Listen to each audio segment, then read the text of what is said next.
प्रभु जीशु ख्रीष्टर पवित्र नाम आपण मानक समस्त को नमस्कार जनाए एवं आज विशेष बाइबल अध्ययन कार्यक्रम मध्य को आपण मानक प्रत्येक को स्वागत करुच्छी।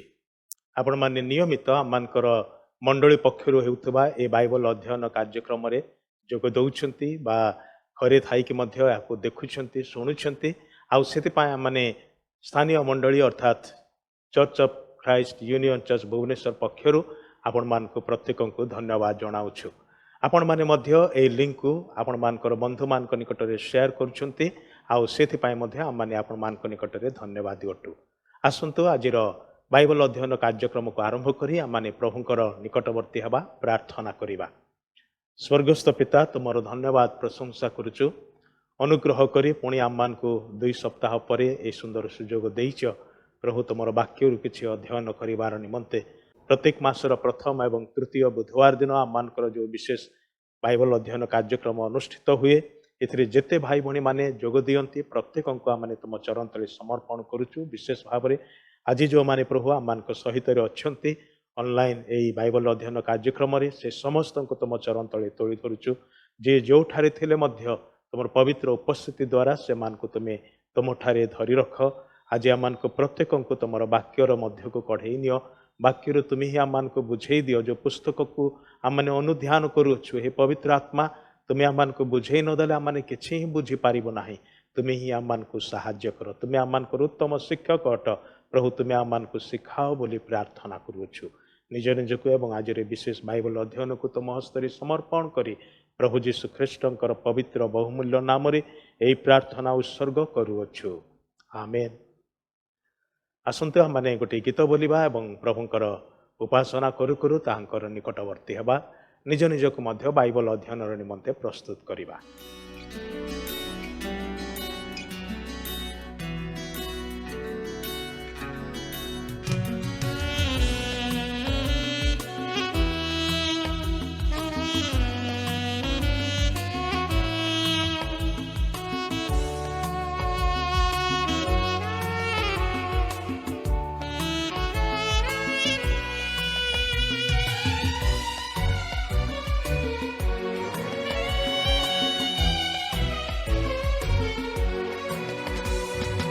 যাত্রী আগো লক্ষ্য তুম চির মনোহর এক সুন্দর দেশ এ ধরণী নুহে তুম চির আবাস। যাত্রী আগো লক্ষ্য তুম চির মনোহর এক সুন্দর দেশ এ ধরণী নুহে তুম চির আবাস। যাত্রী আগো লক্ষ্য তুম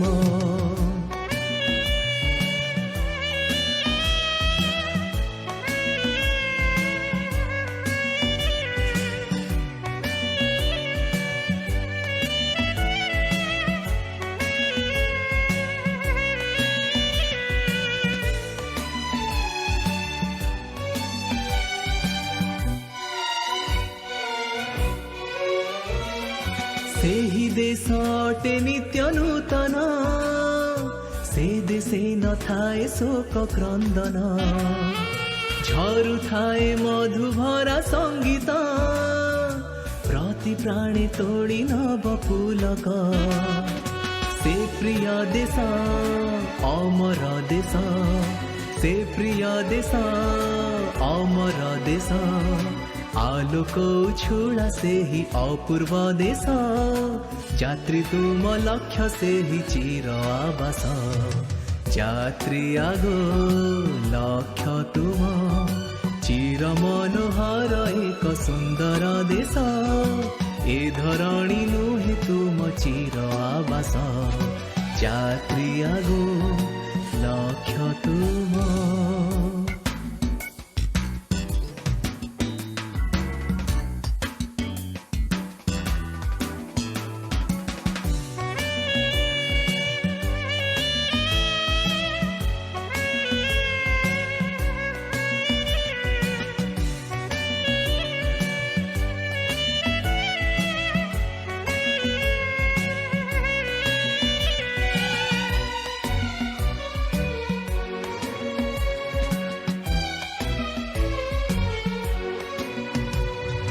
से देशर नाम मधुसियोन ज्योति तार हुए नाही मलिन साधुगण जुवा में सपयरे गाउथान्ति महानन्दे अधीरे से प्रिय देश अभुला देश से प्रिय देश अभुला देश आलोक उछुला से ही अभुला देश जात्री तुम लक्ष्य से ही सरग देश जात्री आगो लक्ष्य तुम चिर मनोहर एक सुंदर देश ए धरणी नुहे तुम चिर आवास जात्री आगो लक्ष्य तुम चिर मनोहर एक सुंदर देश ए धरणी नुहे तुम चिर आवास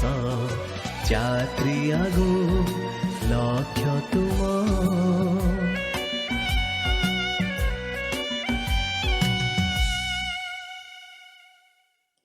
आमने ए दिन मानकरे जो विशेष पुस्तक को अध्ययन करूछु ता होछि आमनकर जोहनक प्रति प्रकाशित वाक्य बा प्रकाशित पुस्तक बाइबल रो 66 पुस्तक मध्यरे शेष पुस्तक बोली कहा जाए कारण यह केवल बाइबल रो शेष भाग रे आसुछि ताहा ही नुहे किंतु पुस्तक सब लेखा जीवार शेष समय रे यह लेखा गला या पूर्व बाकी सब पुस्तक लेखा जाइथिला तेबे जहाँ भी हो यही पुस्तक माने विशेष करिकी ए जुगर बा इतिहास रो शेष विषय पृथ्वीर शेष विषय एवं आगो को कौन हवा को जाउछि सही समस्त विषय एवं नूतन एक जुग कि प्रकार आरंभ हवा को जाउछि सही समस्त विषय आम मैंने पुस्तक रे लेखा थिबार देखुछु एवं ताहा ही आम मैंने अल्प अल्प करी अध्ययन करूछु आम मैंने गत अध्याय मानकरे विशेष करिकी पुस्तकर जो तीनोटी मुख्य भाग से दुईटी भागर अध्ययन आम मैंने शेष कर सारीचु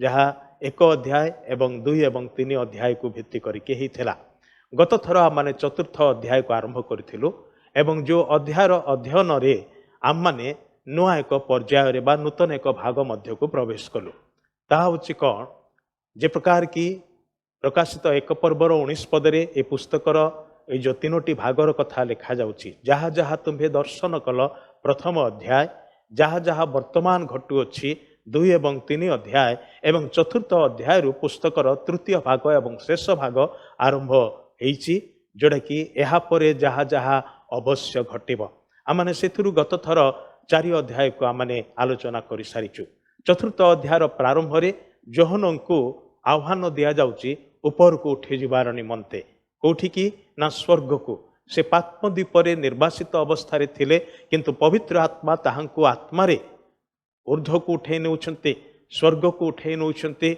एवं सेठारे से स्वर्गीय दर्शन सब पाउछन्ते विशेष भाव में आम माने देखु जे सेठारे से स्वर्गर सिंहासन को देखुछन्ति सिंहासन उपविष्ट व्यक्ति को एवं 4 प्राणी 24 प्राचीन ए सब विषय को से देखुछन्ति आज आम माने 5 अध्याय आलोचना करिबा 5 अध्याय मध्य स्वर्गरे से देखिथिबा दर्शनर विषय लिखा जाउछि जोहन आरंभ करछन्ति तत्परे मु देखिली आ 5 अध्याय विशेष करिकी मुद्रांकित पुस्तक विषय लिखा जाउछि जो पुस्तक की सप्त मुद्रा रे मुद्रांकित होइछि आउ सेही पुस्तकटी जेतेबेले खोला जिवो गोटे परे गोटे मुद्रा भंगा जिवो सेतेबेले कोन कोन सब घटना घटिबो आउ तार विशद विवरण यार पर अध्याय ठारू आरंभ होइछि सेथिपाई आमने कहयाकु गले 6 अध्याय बाकी तक अध्याय मानकरे जो सब विषय लिखा जाउछि जो सब घटनार कथा वर्णना करा जाउछि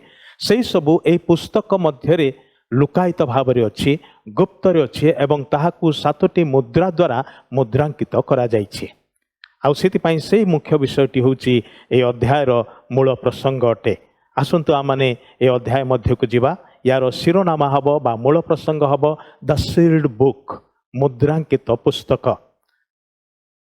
मुद्रांकित पुस्तक विषय प्रथम 4 पदरे विशेष भाव में वर्णना करा जाइछि आउ एठारे जोहन लेखुछन्ति तत्परे मो सिंहासन उपविष्ट व्यक्ति दक्षिण हस्तरे गोटे पुस्तक देखिले से कहते मु देखिले এই পুস্তকରେ ଯାହା ଯାହା ସେ ଦେଖି ଅଛନ୍ତି ଆଉ ଶୁଣି ଅଛନ୍ତି ସେ ଦୁଇଟିର ବିବରଣ ସେ ଲେଖନ୍ତି। ସେ କ'ଣ ଭାବି ଅଛନ୍ତି କିମ୍ବା ଅନ୍ୟମାନେ ତାହାଙ୍କୁ କ'ଣ କହି ଅଛନ୍ତି ସେଇ ଲେଖା ନୁହେଁ, କିନ୍ତୁ ପ୍ରଭୁ ଯୀଶୁ ତାହାଙ୍କୁ ଯେଉଁ ସବୁ ବିଷୟର ଦର୍ଶନ ଦେଲେ ଏବଂ ପ୍ରଭୁ ଯୀଶୁ ଯେଉଁ ସମସ୍ତ କଥା ତାହାଙ୍କୁ କହିଲେ ସେହି ସବୁର ବିବରଣ ଲେଖା ଅଛି। ସେଥିପାଇଁ ଏହି ପୁସ୍ତକ ମଧ୍ୟ ଈଶ୍ୱରଙ୍କର ମୁଖ ନିର୍ଗତ ବାକ୍ୟ ଭାବରେ ନିଆଯାଏ। ଆଉ ସେ କ'ଣ ଦେଖିଲେ? ସେ ଦେଖିଲେ ଗୋଟିଏ ପୁସ୍ତକ। ସ୍ୱର୍ଗରେ ଦେଖିଥିବା ସିଂହାସନ ପ୍ରତି ଯୋହନଙ୍କର ଧ୍ୟାନ ପଡ଼ୁଛି। କହିବାକୁ ଗଲେ ସେ ଆଉ ଥରେ ଯାହା ଦେଖିଥିଲେ 4 ଅଧ୍ୟାୟରେ ସେହି ସିଂହାସନ ପ୍ରତି ସେ ଅନଉଛନ୍ତି।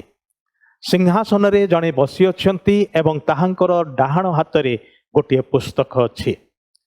ପୁସ୍ତକ ଏଇ ଯେଉଁ ଶବ୍ଦଟି ପାଇଁ ଯେଉଁ ମୂଳ ଶବ୍ଦ ଗ୍ରୀକ ଭାଷାରେ ବ୍ୟବହାର କରାଯାଇଛି ତାହା ହେଉଛି ବିବ୍ଲିୟନ। ବିବ୍ଲିୟନ ଶବ୍ଦରୁ ହିଁ ଆମମାନଙ୍କର ବାଇବଲ ଶବ୍ଦଟି ଆସିଛି। ତେବେ ବାଇବଲ ନିମନ୍ତେ ଯେଉଁ ଶବ୍ଦଟି ବ୍ୟବହାର କରାଯାଇଛି ଏଠାରେ ଯୋହନ ଦେଖିଥିବା ପୁସ୍ତକ ପାଇଁ ମଧ୍ୟ ସେହି ସମାନ ଶବ୍ଦ ବ୍ୟବହାର କରାଯାଉଛି। ଏହା ଆଉ ଗୋଟିଏ ପ୍ରମାଣ ଯେ ପିତା ଈଶ୍ୱରଙ୍କର ଦକ୍ଷିଣ ହାତରେ ଯେଉଁ ପୁସ୍ତକ ଅଛି ତାହା ମଧ୍ୟ ତାହାଙ୍କର ସଂକଳ୍ପର ବିଷୟକୁ ପ୍ରକାଶ କରେ, ତାହାଙ୍କର ମନ୍ତ୍ରଣାର ବିଷୟକୁ ପ୍ରକାଶ କରେ। କହିବାକୁ ଗଲେ ତାହାଙ୍କର ବାକ୍ୟ ଅଟେ। ଆଉ ସେ ପୁସ୍ତକ ଏକ ନଳାକାର ପୁସ୍ତକ ଅଟେ। ଆଜିକାଲିର ଭଳି ପୁସ୍ତକ ନୁହେଁ, କିନ୍ତୁ ତାହା ହୋଇପାରେ ଚର୍ମ ପୁସ୍ତକ ଯେମିତି ଗୁଡ଼ା ଯାଉଥିଲା, ନଳାକାର ପୁସ୍ତକ କିମ୍ବା ପାପିରସରେ ଲେଖାଯାଉଥିବା ପୁସ୍ତକ ସବୁ ଯେପରିକି ସେ ପ୍ରକାର ସମୟରେ ବ୍ୟବହାର କରାଯାଉଥିଲା ସେଇ ଟାଇପର ଗୋଟେ ପୁସ୍ତକକୁ ସେ ଦେଖୁଅଛନ୍ତି। ଆଉ ଏଥିରେ ଲେଖା ହେଇଛି ଯାହା ସବୁ ତାହା 2 ପାର୍ଶ୍ୱରେ ଲେଖା ଅଛି ବୋଲିକି ଯୋହନ କହୁଛନ୍ତି। ଉଭୟ ପାର୍ଶ୍ୱରେ ଲିଖିତ। ତାର ଅର୍ଥ ହେଉଛି ଏଥିର ବାର୍ତ୍ତା ବ୍ୟାପକ ଅଟେ, ବିସ୍ତୃତ ଅଟେ ଏବଂ ସମ୍ପୂର୍ଣ୍ଣ ଅଟେ। ଏଥିରେ କିଛି ଛାଡ଼ି ଦିଆଯାଏ ନାହିଁ। ଏଥିରେ ଯାହା କିଛି କୁହାଯାଇଛି ବ୍ୟାପକ ଭାବରେ, ବିସ୍ତୃତ ଭାବରେ, ପୁଙ୍ଖାନୁପୁଙ୍ଖ ଭାବରେ କୁହାଯାଇଛି ବା ଲେଖାଯାଇଛି ଏବଂ ତାହା ମଧ୍ୟ ସମ୍ପୂର୍ଣ୍ଣ କରାଯାଇଛି। ତାମାନେ ସେଥିରେ ଆଉ କିଛି ଯୋଗ କରାଯାଇପାରିବ ନାହିଁ କିମ୍ବା ସେଥିରୁ ମଧ୍ୟ କିଛି ବାଦ ଦିଆଯାଇପାରିବ ନାହିଁ, ତାକୁ ମଧ୍ୟ ବିକୃତ କରାଯାଇପାରିବ ନାହିଁ। ଆଉ ଯାହା ଯୋହନ ତାଙ୍କର ଏହି ଲିଖିତ ପୁସ୍ତକର ଶେଷ ଭାଗରେ ମଧ୍ୟ ସେ ସମ୍ପର୍କରେ ଚେତାବନୀ ଦିଅନ୍ତି। ଏ ଭାବବାଣୀର ବାକ୍ୟ ସମୂହରୁ କୌଣସି ବିଷୟ କେହି ଯଦି କାଢ଼ି ଦିଏ କିମ୍ବା କେହି ଯଦି ସେଥିରେ କିଛି ଯୋଗ କରେ ତେବେ ତା ପାଇଁ ଦଣ୍ଡ ଅଛି ବୋଲି ସେ ଚେତାବନୀ ଦିଅନ୍ତି। ତେବେ ଏହା ସମ୍ପୂର୍ଣ୍ଣ ବାର୍ତ୍ତା ବହନ କରୁଥିବା ଗୋଟିଏ ପୁସ୍ତକ ଅଟେ। ନଳାକାର ପୁସ୍ତକ ବିଷୟରେ କେବଳ ପ୍ରକାଶିତ ପୁସ୍ତକରେ ଆମେ ଦେଖୁଛୁ ତାହା ହିଁ ନୁହେଁ, ଜିହିଜିକଲ ପୁସ୍ତକରେ ମଧ୍ୟ ଆମେ ସେହି ସମ୍ପର୍କରେ ଦେଖୁଅଛୁ। ଜିହିଜିକଲ ମଧ୍ୟ ଗୋଟିଏ ନଳାକାର ପୁସ୍ତକର କଥା ଦେଖିଲେ, ଯେଉଁଟାକି 2 ଅଧ୍ୟାୟ, ଜିହିଜିକଲ 2 ଅଧ୍ୟାୟ 9 ଏବଂ 10 ପଦରେ ଆମେ ଦେଖିବାକୁ ପାଉ। କିନ୍ତୁ ସେହି ପୁସ୍ତକରେ ଯାହା ସବୁ ଲେଖା ଥିଲା ସେ ବିଷୟରେ ଜିହିଜିକଲ ବର୍ଣ୍ଣନା କରନ୍ତି। ତାହା ମଧ୍ୟ ଉଭୟ ଭିତର ଏବଂ ବାହାର ପାଖ ଲେଖା ଥିଲା। ଏବଂ ସେଥିରେ କେଉଁ ସବୁ ବିଷୟ ଲେଖା ଥିଲା? ସେଥିରେ ବିଶେଷ କରିକି ଶୋକ ସନ୍ତାପର କଥା ଲେଖା ଥିଲା, ବିଳାପର କଥା ଲେଖା ଥିଲା। ଆଉ ଏଇସବୁ ବିଷୟ ଲେଖାଥିବା ଗୋଟେ ନଳାକାର ପୁସ୍ତକ ବୋଲି ଜିହିଜିକଲ ଦେଖନ୍ତି। ଆଉ ଏଠାରେ ଯୋହନ ମଧ୍ୟ ଠିକ୍ ସେଇ ପ୍ରକାର ଗୋଟେ ପୁସ୍ତକ ଦେଖୁଛନ୍ତି, କିନ୍ତୁ ସେଥିରେ କ'ଣ ସବୁ ଲେଖା ଅଛି ତାହା ପରବର୍ତ୍ତୀ ସମୟରେ ଆଉ ବର୍ଣ୍ଣନା କରାଯାଉଛି। ସେଇ ପୁସ୍ତକକୁ 7 ମୁଦ୍ରା, 7ଟି ମୁଦ୍ରାରେ ବା 7ଟି ମୋହରରେ ମୋହରାଙ୍କିତ କରାଗଲା। ପ୍ରଥମ ଶତାବ୍ଦୀରେ ଏହା ଏକ ରୀତି ଥିଲା, ଏହା ଏକ ଅଭ୍ୟାସ ଥିଲା। ଯେକୌଣସି ଗୁରୁତ୍ୱପୂର୍ଣ୍ଣ ଦଲିଲ ହେଉ କିମ୍ବା ଦସ୍ତାବିଜ ହେଉ ବା ଯେକୌଣସି ଗୁରୁତ୍ୱପୂର୍ଣ୍ଣ ଡକୁମେଣ୍ଟକୁ ସେମାନେ କ'ଣ କରୁଥିଲେ ନା ମୁଦ୍ରାଙ୍କିତ କରୁଥିଲେ, ମୋହରାଙ୍କିତ କରୁଥିଲେ। ସେଇଟା ନଳାକାର ପୁସ୍ତକ ହେଉଥିବାରୁ ତାକୁ ଗୋଡ଼େଇ ଦେଇକି ଆଉ ତାର ସେଇ ଶେଷ ଭାଗକୁ ମୁଦ୍ରାଙ୍କିତ କରିଦେଉଥିଲେ, ଯେ ପ୍ରକାର କି ତାକୁ କେହି ହେଲେ ଖୋଲି ପାରିବେ ନାହିଁ। ବିଶେଷ କରିକି ସେଥିରେ ଲେଖାଯାଇଥିବା ବିଷୟ ଯେପରି ଗୁପ୍ତରେ ରଖାଯାଇପାରିବ, ସିକ୍ରେସି ମେଣ୍ଟେନ୍ କରାଯାଇପାରିବ, ସେହି ଉଦ୍ଦେଶ୍ୟରେ ତାହାକୁ ମୁଦ୍ରାଙ୍କିତ କରାଯାଉଥିଲା। କହିବାକୁ ଗଲେ ରୋମିଓ ଆଇନରେ ଶେଷ ୱିଲ୍ ବା ଦସ୍ତାବିଜକୁ ସେମାନେ 7ଟି ମୋହର ଦ୍ୱାରା ମୋହରାଙ୍କିତ କରୁଥିଲେ। ସେଇ ମୋହର ଗୁଡ଼ିକୁ ତରଳ ମହମ ଲଗେଇକି ସେଥିରେ ସମ୍ରାଟ ହେଉ କିମ୍ବା ଅଧିକାର ପ୍ରାପ୍ତ ବ୍ୟକ୍ତିଙ୍କର ମୁଦ୍ରିକାରେ ଯେଉଁ ଚିହ୍ନଟି ଅଛି ତାକୁ ଲଗେଇକି ତାକୁ ସିଲ୍ କରାଯାଉଥିଲା। ତାର ଅର୍ଥ ହେଉଛି ଏହାକୁ ସରକାରୀ ସ୍ତରରେ ଅଫିସିଆଲି ଏହାକୁ ଗୁପ୍ତରେ ରଖାଯାଇଛି ଏବଂ ସର୍ବସାଧାରଣ ଏହାକୁ ଖୋଲି ପାରିବେ ନାହିଁ। ଯାହାକୁ ଅଧିକାର ଦିଆଯାଇଛି ତାହା ଖୋଲିବାର ନିମନ୍ତେ ସେ କେବଳ ସେ ମୁଦ୍ରାକୁ ଭାଙ୍ଗିକି ସେ ନଳାକାର ପୁସ୍ତକକୁ ଫିଟେଇ ପାରିବେ। ସେଟା ଥିଲା ସେ କାଳର ରୀତି। ତାର ଅର୍ଥ ହେଉଛି ସେଇ ପୁସ୍ତକ ଫିଟେଇବା ପାଇଁ ହେଲେ ସେ ପ୍ରକାର ଜଣେ ଅଧିକାର ପ୍ରାପ୍ତ ବ୍ୟକ୍ତି ବା ଯାହାର ସେଇ ଯୋଗ୍ୟତା ଅଛି, ଯୋଗ୍ୟତା ସମ୍ପନ୍ନ ବ୍ୟକ୍ତି ହିଁ ଆବଶ୍ୟକ ବା ସେ ହିଁ ସେଇ ପୁସ୍ତକକୁ ଖୋଲି ପାରିବେ। ସେଟା ଥିଲା ସେ କାଳର ନିୟମ। ଆମମାନେ ଜିରିମିୟ ପୁସ୍ତକରେ ମଧ୍ୟ ଏ ନଳାକାର ପୁସ୍ତକ ମୁଦ୍ରାଙ୍କିତ କରିକି ଗୁପ୍ତରେ ରଖାଯିବାର ଏକ ନମୁନାକୁ ଦେଖୁଛୁ, ଯାହା ଜିରିମିୟ ନିଜେ କରିଥିଲେ। ଆଉ ସେଟା ଆମେ ଦେଖୁଛୁ ଜିରିମିୟ ଭାବବାଦୀଙ୍କ ପୁସ୍ତକ 32 ଅଧ୍ୟାୟ 9 ପଦରୁ 15 ପଦ। କେତେବେଳେ ସମୟ ବାହାର କରିକି ଆପଣମାନେ ସେଇ ଅଂଶକୁ ପଢ଼ନ୍ତୁ। ଏବ୍ରିୟ ମାନଙ୍କ ମଧ୍ୟରେ ଥିବା ଏହା ଏକ ଅଭ୍ୟାସର ଜ୍ୱଳନ୍ତ ଉଦାହରଣ ବୋଲି କୁହାଯିବ। ତୃତୀୟ ବିଷୟ ଆମେ ଏଠାରେ ଦେଖୁଛୁ ଯେ ଯୋହନ ଦେଖିଲେ ଗୋଟିଏ ପୁସ୍ତକ। ସେଇ ପୁସ୍ତକ କେଉଁ ବିଷୟର ପ୍ରତିନିଧିତ୍ୱ କରେ, କେଉଁ ବିଷୟକୁ ରିପ୍ରେଜେଣ୍ଟ କରେ? ଏଇ ଯେଉଁ ପୁସ୍ତକ ଯୋହନ ଦେଖିଲେ ପିତା ଈଶ୍ୱରଙ୍କର ଦକ୍ଷିଣ ପାର୍ଶ୍ୱରେ ବା ଦକ୍ଷିଣ ହସ୍ତରେ ଧରିଥିବା ସେଇ ପୁସ୍ତକଟି ହେଉଛି ଖ୍ରୀଷ୍ଟଙ୍କୁ ଦିଆଯାଉଥିବା ପୃଥିବୀ ସମ୍ବନ୍ଧୀୟ ଅଧିକାର ପତ୍ର, ପ୍ରମାଣପତ୍ର ବୋଲି କୁହାଯିବ। ଏବଂ ସେଇ ପୁସ୍ତକ ମଧ୍ୟ এই ବିଷୟର ପ୍ରତିନିଧିତ୍ୱ କରୁଛି ଯେ ପୃଥିବୀବାସୀଙ୍କ ଉପରେ ଈଶ୍ୱରଙ୍କର ଯେଉଁ କ୍ରୋଧ ସବୁ ଢଳାଯିବ, ଯେଉଁ ଦଣ୍ଡାଜ୍ଞା ସବୁ ଅଣାଯିବ, ସେଇ ସବୁର ପ୍ରତିନିଧିତ୍ୱ କରେ। ଏବଂ ବିଶେଷ କରିକି ଈଶ୍ୱରଙ୍କର ଶେଷ ସଂକଳ୍ପ, ଈଶ୍ୱରଙ୍କର ଶେଷ କାର୍ଯ୍ୟ ଯାହା ସେ ଇତିହାସରେ କରିବାକୁ ଯାଉଅଛନ୍ତି ତାହା ହେଉଛି କ'ଣ ନା এই ପୃଥିବୀରୁ ଦୁଷ୍ଟତା, ଅଧର୍ମ, ମନ୍ଦତା କି ପ୍ରକାର ସେ ସମ୍ପୂର୍ଣ୍ଣ ଭାବରେ ଦୂର କରିବେ ଏବଂ କି ପ୍ରକାର ଭାବରେ ଏକ ନୂତନ ଅନନ୍ତ କାଳ ସେ ଆରମ୍ଭ କରିବାକୁ ଯାଉଛନ୍ତି। এই ସବୁ ବିଷୟକୁ ପ୍ରତିନିଧିତ୍ୱ କରୁଥିବା ପୁସ୍ତକ ହେଉଛି ତାହା। କାରଣ ଏଥିରେ ଈଶ୍ୱରଙ୍କର ଶେଷ କାର୍ଯ୍ୟ ଗୁଡ଼ିକର ବର୍ଣ୍ଣନା ଦିଆଯାଇଛି। ଶେଷରେ ଯୁଗର ଶେଷ ଭାଗରେ ସେ କ'ଣ ସବୁ ପଦକ୍ଷେପ ନେବେ, କ'ଣ ସବୁ କାର୍ଯ୍ୟକାରୀ କରିବେ, ସେଇ ସବୁର ବିଶଦ ବିବରଣୀ ସେଠିରେ ଲେଖା ଅଛି। ତାପରେ ପରେ 5 ପର୍ବର 2 ଏବଂ 3 ପଦରେ ଯୋହନ କିଛି ଶୁଣୁଛନ୍ତି। ସେ ପ୍ରଥମେ ଦେଖିଲେ ଏବଂ ତାପରେ ସେ ଶୁଣିଲେ। ସେ କ'ଣ ଶୁଣୁଅଛନ୍ତି? ଦୃଶ୍ୟପଟରେ ଜଣେ ପରାକ୍ରମୀ ଦୂତ ଏକ ପ୍ରଶ୍ନ ପଚାରୁଥିବାର ଦେଖାଯାଉଛି। ଆଉ ମୁଁ ଜଣେ ପରାକ୍ରମୀ ଦୂତଙ୍କୁ ଦେଖିଲି।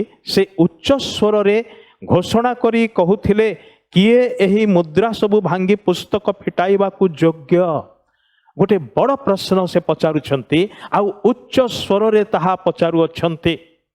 এই ଦୂତଙ୍କର ପରିଚୟ କିମ୍ବା এই ଦୂତଙ୍କର ନାମ ଲେଖାଯାଉ ନାହିଁ, କିନ୍ତୁ এই ପ୍ରକାର ଦୂତଙ୍କ ବିଷୟରେ କିମ୍ବା ଏହି ଦୂତଙ୍କ ବିଷୟରେ ହିଁ ହେଇପାରେ ପ୍ରକାଶିତ ପୁସ୍ତକର ଆଉ 2ଟି ସ୍ଥାନରେ ମଧ୍ୟ ଲେଖା ଅଛି। ବିଶେଷ କରିକି 10 ଅଧ୍ୟାୟ 1 ପଦରେ ଏବଂ 18 ଅଧ୍ୟାୟର 21 ପଦରେ ମଧ୍ୟ ସେହି ପ୍ରକାର ଜଣେ ପରାକ୍ରମୀ ଦୂତଙ୍କ ବିଷୟରେ ଲେଖା ଅଛି।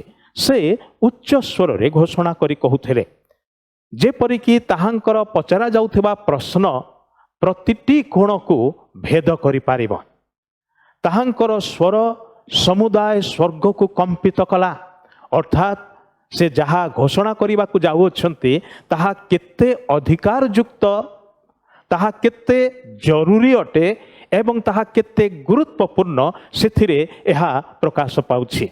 ସେହି ଦୂତ ଜଣେ ରାଜକୀୟ ବାର୍ତ୍ତାବହର କାର୍ଯ୍ୟ କରୁଅଛନ୍ତି ଏବଂ ସ୍ୱର୍ଗର ରାଜାଙ୍କର ବାର୍ତ୍ତାକୁ ସେ ଘୋଷଣା କରୁଅଛନ୍ତି। ଯିଏ ସେହି ପୁସ୍ତକ ଫିଟାଇବାକୁ ଯୋଗ୍ୟ ଓ ସମର୍ଥ, ଏପରି ଜଣଙ୍କୁ ସେହି ଦୂତ ନିଜର ପ୍ରଶ୍ନ ଦ୍ୱାରା ଖୋଜୁଅଛନ୍ତି। ସେ ପଚାରୁଅଛନ୍ତି ଯେ କିଏ ଏହି ମୁଦ୍ରା ସବୁ ଭାଙ୍ଗି ପୁସ୍ତକ ଫିଟାଇବାକୁ ଯୋଗ୍ୟ ଅଟନ୍ତି। ସେ ଅନୁସନ୍ଧାନ କରୁଛନ୍ତି, ସ୍ୱର୍ଗରେ ଏ ପ୍ରକାର କେହି ଅଛନ୍ତି କି, ପୃଥିବୀରେ ଏ ପ୍ରକାର କେହି ଅଛନ୍ତି କି, ପାତାଳରେ ଏ ପ୍ରକାର କେହି ଅଛନ୍ତି କି? ଆଉ ତାଙ୍କର ପ୍ରଶ୍ନ ଏ ତ୍ରିପୁରକୁ, ତ୍ରିଲୋକକୁ ଭେଦ କଲା। କିଏ ଯୋଗ୍ୟ, କିଏ ଅଧିକାର ପ୍ରାପ୍ତ, କିଏ ସମର୍ଥ ଅଟନ୍ତି ଏହାକୁ ଭାଙ୍ଗିକି ଫିଟେଇବାର ନିମନ୍ତେ? ମୁଁ ଭାବୁଛି କିଛି ସମୟ ସ୍ୱର୍ଗରେ ନୀରବତା ଛାଇ ଯାଇଥିବ। କାରଣ ହେଉଛି କ'ଣ ନା ସ୍ୱର୍ଗରେ କି ମର୍ତ୍ତ୍ୟରେ କି ପାତାଳରେ ସେ ପ୍ରକାର ସୃଷ୍ଟ ପ୍ରାଣୀମାନଙ୍କ ମଧ୍ୟରୁ କେହି ଜଣେ ଦେଖାଗଲେ ନାହିଁ ଯିଏକି ସେ ପୁସ୍ତକ ନେବାକୁ, से पुस्तक प्रति दृष्टिपात करने एवं से पुस्तकर प्रतिटी मुद्रा भांगिकी ताहा फिटेइबाकू अधिकार प्राप्त बा योग्य अटंती। आउ एठारे जोहन स्पष्ट भाव में लिखुअछंती किंतु स्वर्ग मर्त्य कि पाताल रे केही से पुस्तक फिटाइबाकू कि ताहा प्रति दृष्टि करने सक्षम हेले नाही। आउ सेतेबेले जोहनंकर प्रतिक्रिया कौन है ताहा मध्य लिखा अच्छी विशेष करिके 4 पदरे से पुस्तक फिटाइबाकू कि ताहा प्रति दृष्टिपात करने योग्य केही न मिलिबारु मु अतिशय रोदन कली। जोहन कहते मु अतिशय रोदन कली। दुख और कातरतारे अभिभूत होई जोहन कहले मु अतिशय रोदन कली, व्याकुल होइके कांदिली।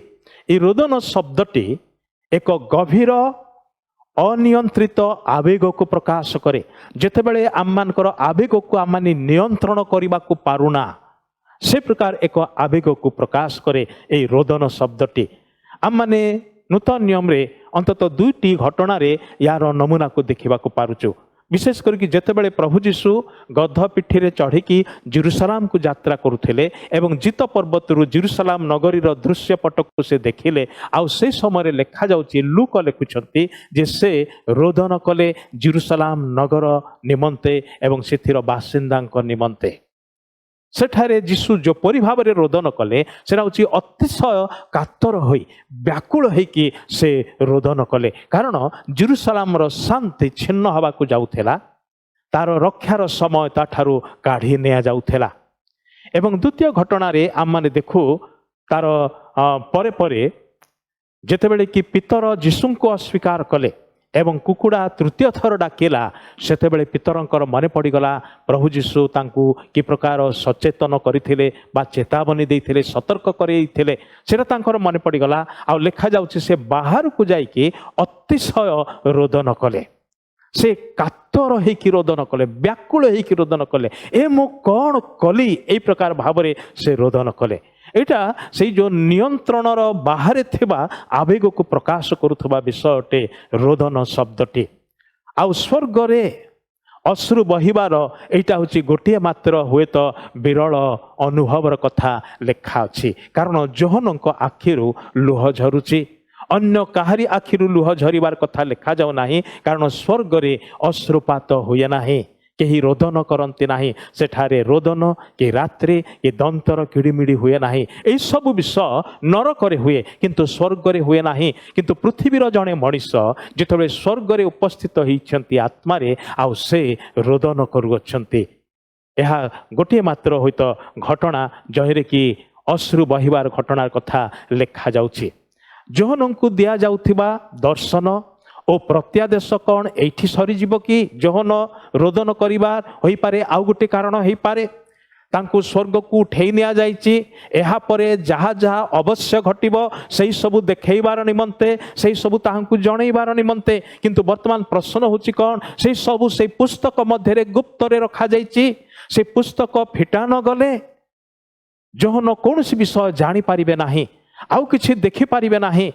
आउ जेतेबेले केही हेले योग्य व्यक्ति मिलु नाहांती ता माने जोहनंकर ए सब दर्शनर परिसमाप्ति सेठी घटिबो। सेही विषय को आशंका करिकि मध्य से अतिशय रोदन करुअछंती। किंतु जोहनंकर रोदन बेसी समय पाए रहिला नाही। कारण जो दूत ताहांकु देखौथिले बा कहुथिले से ही मध्य ताहांकु कहुअछंती तुमे रोदन कर नाही। जड़े अच्छंती जे कि से पुस्तक नेबाकू, से पुस्तक प्रति दृष्टिपात करने एवं से मुद्रा सबको भांगिबा निमंते योग्य अटंती। से विजयी होइछंती। आउ से विषयटी जेतेबेले कहउछंती जोहन आश्वासना पाउछंती। हेले जे से मुद्रा भांगिबे, जे से पुस्तक फिटेइबाकू योग्य अटंती ताहांकर विवरण बा तांको संबंधी विवृत्ति 5 पदरु 7 पदरे दिया जाउछि। सेथिरे प्राचीन मानक मध्यरु जणे मते कहिले रोदन कर नाही। देख जे जिहुदा वंशजात सिंह ओ दाऊदंक मूल से पुस्तकर सप्त मुद्रा भांगी ताहा फिटाइबा निमंते विजयी होई अछंती। सेतेबेले मु देखिली सिंहासन, 4 प्राणी ओ प्राचीन मानक मध्यस्थल रे एक मेष शावक ठिया होई अछंती। से हत हेला परि देखा जाउथिले। ତାହାଙ୍କର ସପ୍ତ ଶୃଙ୍ଗ ଓ ସପ୍ତ ଚକ୍ଷୁ ସେହି ସମସ୍ତ ଚକ୍ଷୁ ସମୁଦାୟ ପୃଥିବୀରେ ପ୍ରେରିତ ଈଶ୍ୱରଙ୍କ ସପ୍ତ ଆତ୍ମା। ତାଙ୍କ ବିଷୟରେ ବର୍ଣ୍ଣନା ଦିଆଯାଉଛି। ଜଣେ ପ୍ରାଚୀନ କହୁଛନ୍ତି, ଆଉ ମୁଁ ଭାବୁଛି ଏ ହେଉଛନ୍ତି ସେ 24 ପ୍ରାଚୀନଙ୍କ ମଧ୍ୟରୁ ଜଣେ। ଆଉ ଯେ ଯୋହନ କହୁଛନ୍ତି ରୋଦନ କର ନାହିଁ, ଜଣେ ଅଛନ୍ତି ଯେ ବିଜୟ ହେଇଛନ୍ତି। ସେ ଯୋଗ୍ୟ ବ୍ୟକ୍ତି ହେଉଛନ୍ତି ସେ ଉଦ୍ଧାରକର୍ତ୍ତା, ସେ ତ୍ରାଣକର୍ତ୍ତା। ଆଉ 5 ଆଉ 6 ପଦରେ ବିଶେଷ କରି ତାଙ୍କ ବିଷୟରେ ଲେଖାଯାଉଛି 3ଟି ଯୋଗ୍ୟତା ବିଷୟରେ କୁହାଯାଉଛି। ପ୍ରଥମ ବିଷୟ ତାଙ୍କ ବିଷୟରେ କୁହାଯାଉଛି ଯେ ଜିହୁଦା ବଂଶଜାତ ସିଂହ, ଦ ଲାୟନ ଅଫ୍ ଜିହୁଦା। ସିଂହର ବଳ, ସାହସ ଓ ନିଜ ଅଞ୍ଚଳରେ କର୍ତ୍ତାପଣ କରିବାର ଦକ୍ଷତା ହେତୁ ସିଂହକୁ ପଶୁମାନଙ୍କ ମଧ୍ୟରେ ପଶୁରାଜ ବୋଲି କୁହାଯାଏ ବା ରାଜା ବୋଲି କୁହାଯାଏ। ପ୍ରଭୁ ଯୀଶୁ ଖ୍ରୀଷ୍ଟ ଯେ କି ଜିହୁଦା ବଂଶଜାତ ଓ ତାହାଙ୍କ ପୁନରାଗମନରେ ସେ ସାରା ପୃଥିବୀ ଉପରେ ରାଜ୍ୟ କରିବେ। ଆଉ ସେଥିପାଇଁ ଯୀଶୁଙ୍କୁ ମଧ୍ୟ ଜିହୁଦା ବଂଶଜାତ ସିଂହ ବୋଲି କୁହାଯାଏ। ଆଦି ପୁସ୍ତକ 49 ଅଧ୍ୟାୟର 9 ଏବଂ 10 ପଦରେ ମଧ୍ୟ ଏ ବିଷୟରେ କିଞ୍ଚିତ ଧାରଣା ଦିଆଯାଇଛି। ଦ୍ୱିତୀୟ ବିଷୟ ସେ ଯୋଗ୍ୟ ବ୍ୟକ୍ତିଙ୍କ ବିଷୟରେ ଅର୍ଥାତ୍ ପ୍ରଭୁ ଯୀଶୁ ଖ୍ରୀଷ୍ଟଙ୍କ ବିଷୟରେ କୁହାଯାଉଛି ସେ ହେଉଛନ୍ତି ଦାଉଦଙ୍କ ମୂଳ।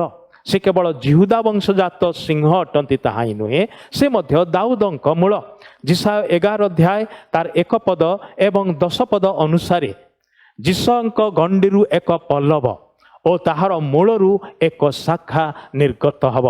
ମାଥ୍ୟୁ 1 ପର୍ବ ଏବଂ ଲୁକ 3 ଅଧ୍ୟାୟରେ ଦିଆଯାଇଥିବା ଯୀଶୁଖ୍ରୀଷ୍ଟଙ୍କର ବଂଶାବଳୀରେ ମଧ୍ୟ ସେ ଦାଉଦଙ୍କର ବଂଶଜାତ ବୋଲିକି ପ୍ରକାଶ କରାଯାଇଛି।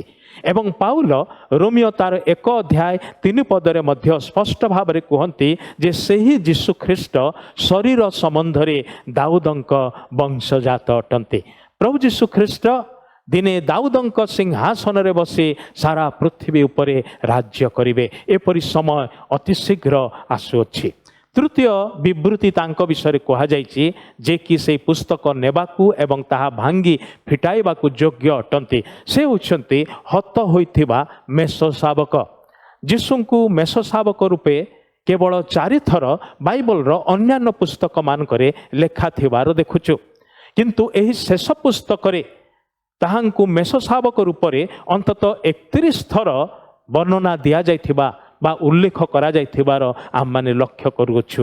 ଯୀଶୁ ହେଉଛନ୍ତି ଈଶ୍ୱରଙ୍କର ସେହି ମେଷ ଶାବକ। ଆଉ ସେ ମେଷ ଶାବକ ସମ୍ବନ୍ଧରେ ମଧ୍ୟ 3ଟି ଦୃଶ୍ୟ ଦିଆଯାଉଛି। ପ୍ରଥମଟା ହେଉଛି ସେ କେଉଁଠାରେ ଠିଆ ହେଇଛନ୍ତି? ସେ ମଧ୍ୟସ୍ଥଳରେ ଠିଆ ହୋଇଛନ୍ତି, ସିଂହାସନ ସମ୍ମୁଖରେ ଏବଂ ମଧ୍ୟସ୍ଥଳରେ ଠିଆ ହୋଇଛନ୍ତି। ପିତାଙ୍କ ଦକ୍ଷିଣ ପାର୍ଶ୍ୱରେ ଆପଣା ସିଂହାସନରୁ ସେ ଓହ୍ଲେଇକି ପିତାଙ୍କର ସିଂହାସନ ସମ୍ମୁଖରେ ଏ ସମସ୍ତଙ୍କର କେନ୍ଦ୍ରସ୍ଥଳୀରେ ସେ ଠିଆ ହେଇଛନ୍ତି। ପିତାଙ୍କ ହସ୍ତରୁ ସେ ମୁଦ୍ରାଙ୍କିତ ପୁସ୍ତକକୁ ଗ୍ରହଣ କରିବା ନିମନ୍ତେ। ଆଉ ତାଙ୍କର ବିଷୟରେ ମଧ୍ୟ ଆଉ ଗୋଟେ କଥା ଯୋହନ ଲେଖୁଛନ୍ତି ଯେ ତାହାଙ୍କୁ ଦେଖିଲେ ଜଣାପଡ଼ୁଛି ଯେ ସେ ହତ ହୋଇଥିଲେ, ସେ ହତ ହେଲା ପରି ଦେଖାଯାଉଥିଲେ। ଅତି ସ୍ପଷ୍ଟ ଭାବରେ ଲେଖୁଅଛନ୍ତି, ଯାହାର ଅର୍ଥ ହେଉଛି 2000 ବର୍ଷ ତଳେ ପ୍ରଭୁ ଯୀଶୁ କ୍ରୁଶବିଦ୍ଧ ହୋଇକି ପ୍ରହାରିତ ହୋଇକି ମୃତ୍ୟୁ ଭୋଗ କରିକି ଶରୀରରେ ଯେଉଁ ସମସ୍ତ କ୍ଷତ ଚିହ୍ନ ଧାରଣ କରିଛନ୍ତି ସେହି କ୍ଷତ ଚିହ୍ନ ଆଜି ପର୍ଯ୍ୟନ୍ତ ତାହାଙ୍କ ଦେହରେ ଅଛି।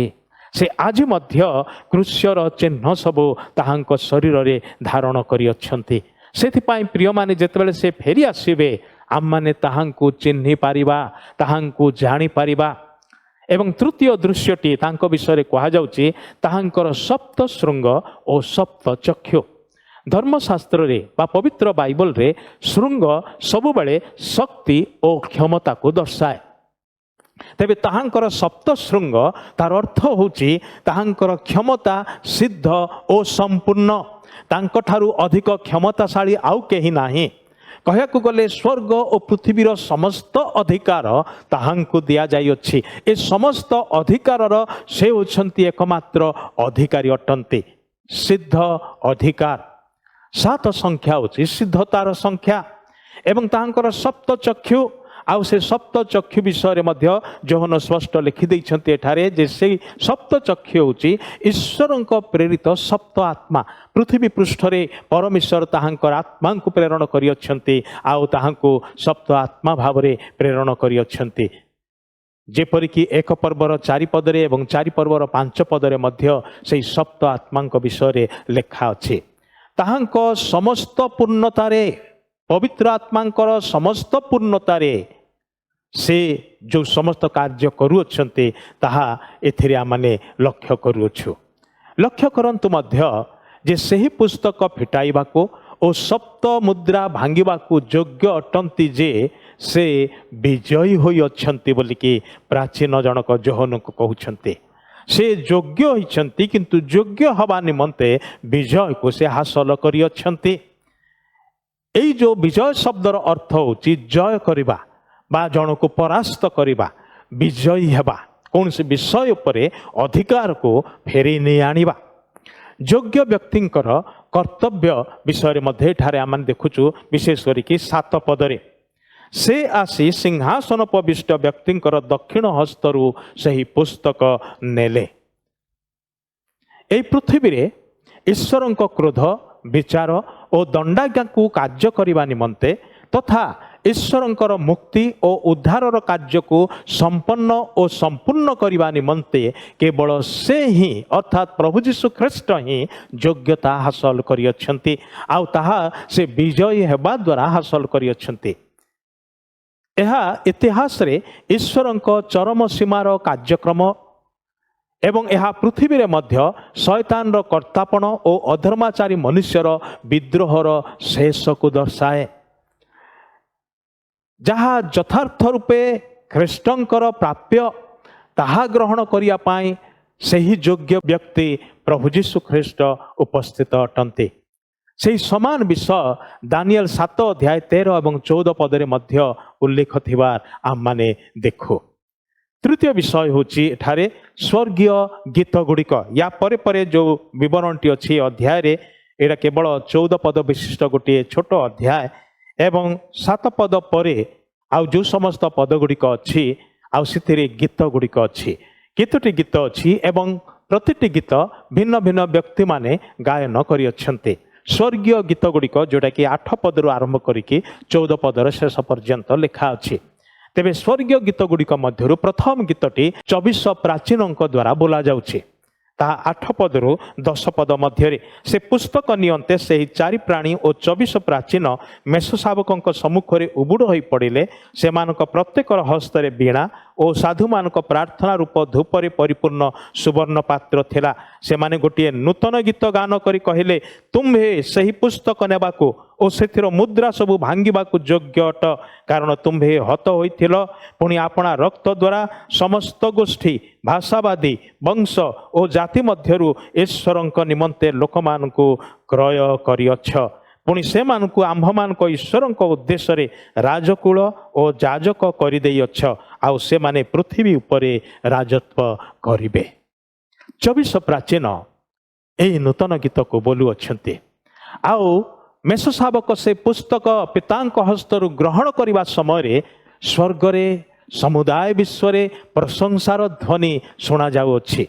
से जो प्रशंसार ध्वनि उठेला ताहा उच्छुड़ा उपासना बा उच्छुड़ा प्रशंसा को दर्शाए। कहयाकु गले ईश्वरंकर प्रति आम्मानकर उपासना उच्छुड़ा उपासना हवा दरकार जहाँ स्वर्गरे अहरह घटुअछि कहीं तांको कहिबाकू पड़े नाही या स्पॉन्टेनियसली चलीची। भाई भणी माने आम्मानकर मंडली रे होतबा उपासना को टिके चिंता करी देखंतु बेले बेले देखिले केड़े शुष्क लागे सुखिला शून्य लगे उपासनार कौनसी भाव थिबार देखा जाए नाही। ए प्रकार की भावपूर्ण गीत गुड़िक मध्य आमे सुखिला ओठरे सुखिला हृदय रे बोली थाओ। से कि प्रकार उपासना स्वर्गर परमेश्वर कौन सुखिला उपासना पाइबा पाई योग्य किए से समस्त उत्तम उपासना पाइबार योग्य अटंती से शुभाजन परमेश्वर आउ स्वर्गर प्राणी माने स्वर्गर दूत माने साधु माने समस्ते अहरह निरंतर ताहांकर उपासना आराधना करती आउ ताहा स्पॉन्टेनियसली हुए। उच्छुला प्रशंसा और उपासना पाप मृत्यु और शैतान उपरे होइथिबा विजय संपूर्ण कार्यकारी हवा को जाउचे आउ सेथिपाई से माने प्रशंसा करुछंती उपासना करुछंती। पापर अभिशाप ଅନନ୍ତ କାଳର ନିମନ୍ତେ ମାନବ ଜାତି ଠାରୁ ଦୂରୀକୃତ ହେଉଅଛି ଆଉ ସେଥିପାଇଁ ମଧ୍ୟ ସେମାନେ ଉପାସନା କରୁଅଛନ୍ତି। ପୁଣି ପୃଥିବୀରେ ଇସ୍ରାଏଲ ସମ୍ପୂର୍ଣ୍ଣ ରୂପେ ମୁକ୍ତ ହେବ, କାହାରି ଦାସ ହେଇକି ରହିବ ନାହିଁ। ଏବଂ ଖ୍ରୀଷ୍ଟଙ୍କ ମଣ୍ଡଳୀ, ସେ ଯାଜକୀୟ ରାଜକୁଳ, ସେମାନେ ଖ୍ରୀଷ୍ଟଙ୍କ ସହିତ ଅନନ୍ତ କାଳ ରାଜ୍ୟ କରିବେ, ଯୁଗେ ଯୁଗେ ରାଜ୍ୟ କରିବେ। ଏହିସବୁ ସକାଶେ ପ୍ରାଚୀନମାନେ 24 ପ୍ରାଚୀନ ସେମାନେ ଉବୁଡ଼ ହେଲେ, ଆପଣା ଆପଣା ବୀଣା ବଜେଇଲେ ଏବଂ ସେମାନେ ନୂତନ ଗୀତ ଗାନ କଲେ। ଏହି ଉପାସନାରେ ସକ୍ରିୟ ଅଂଶଗ୍ରହଣକାରୀମାନେ କିଏ? ପ୍ରଥମେ 4 ପ୍ରାଣୀ ଓ 24 ପ୍ରାଚୀନ ମେଷ ଶାବକଙ୍କ ସମ୍ମୁଖରେ ସେମାନେ ଉବୁଡ଼ ହୋଇ ପଡ଼ିଲେ। ଭାଇ ଭଉଣୀମାନେ, ଉବୁଡ଼ ହୋଇ ପଡ଼ିବା, ସେଇ ଯେଉଁ ଉପାସନା ଅନେକ ସମୟରେ ଆମମାନଙ୍କ ଠାରେ ତାହା ଦେଖାଯାଏ ନାହିଁ।